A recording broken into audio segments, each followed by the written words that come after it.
So let's do a simple foreshadow combo. I'm going to start with the eyeshadow brush. I'm also going to use my Half Moon. I love this thing. I'm going to link it.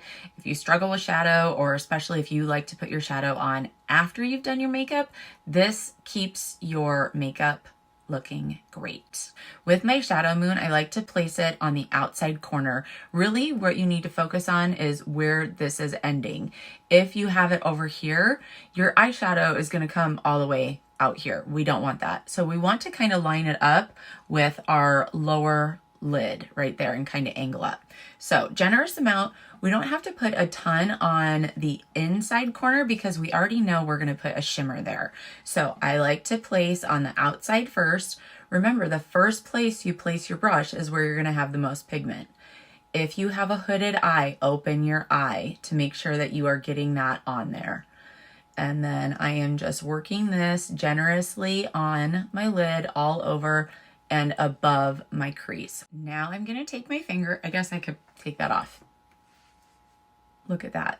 Okay, what you can also do, if you have any extra left on your brush, you can just smudge it along that lower lash line to connect it together. Now, when I use shimmers on the inside corner, I like to use my finger. Don't ask. Just don't even ask right now. And I'm going to go into this color Drift. I'm going to pop this on my inner corner, and I'm going to make sure that I'm getting above that crease as well. Popping it in here, and I'm going to about the middle part of my lid. So here is Chai and Drift and a few speckles of Philly. Super easy, perfect for every day. Same thing, we're always going to start and use Chai as our base. It is such a pretty neutral. It also will help set any cream makeup if you have cream on your lid. And it's just, I mean, it just adds a little bit of color without being too much. I'm going to flip to the other side of my shadow brush.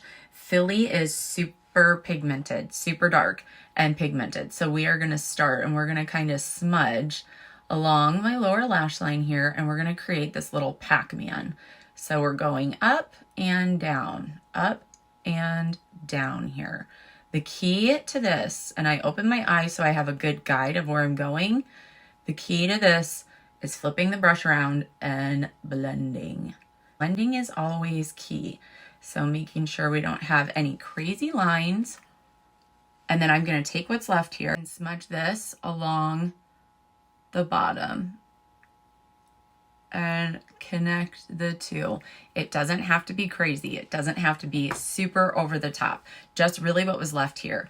When you take your moon off, if you do think you have, if there's too stark of a line anywhere or even in your crease you want to blend it out, don't be afraid to blend more. Okay, so now what we're going to do is we're going to take You Complete Me. Make sure I only have You Complete Me. Take my finger and I'm going to tap right in the center here. Okay, we're tapping that in the center, free finger that hopefully doesn't have anything on it, and just kind of smudging it in to Philly. Okay, now I am going to take my finger and go into Drift, and we're gonna open up that inner corner, okay? And Drift and You Complete Me will blend really, really nicely. Make sure I get up over this little crease right here where my eye opens. And it's okay if you even want to pop like a little bit more down in the very, very corner. You'll see a lot of people pop it right in here. You can take your shadow brush if you feel like you need to blend anywhere, but how pretty. These are super versatile. You could wear You Complete Me with Chai. You could wear You Complete Me with Philly. So this has all 4 colors on it, and then this one has the 2. So Drift and Chai, and this is Chai, Philly, Drift, and You Complete Me.